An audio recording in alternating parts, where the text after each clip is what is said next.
L'information circule sur la toile depuis déjà plusieurs semaines. Un concert serait en préparation, du rock anticommuniste défendu par des groupuscules néo-nazis. Le 18 avril à Tours ou dans sa région, 4 groupes seraient invités, français et britanniques, des références dans les milieux d'extrême droite et un discours commun basé sur la haine raciale.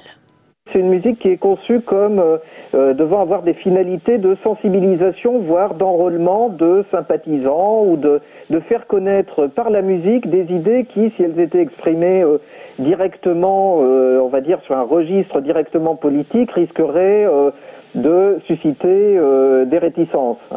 Donc il y a la volonté d'utiliser la musique pour s'adresser à un public jeune qui s'intéresse au rock et qui est curieux de connaître de nouveaux groupes et de cette manière-là de faire passer des idées politiques.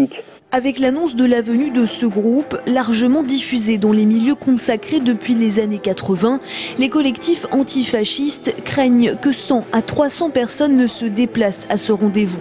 Des regroupements qui ne sont pas illégaux dans une certaine mesure.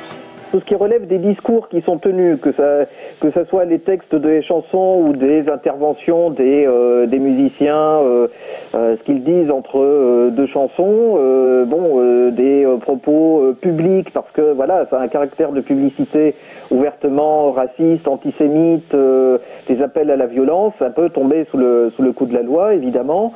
Reste à savoir si ce concert aura effectivement lieu et à quel endroit. Là encore, les protagonistes de ce type de rassemblement se montrent très discrets. Les autorités, quant à elles, suivent ce dossier depuis plus d'1 mois.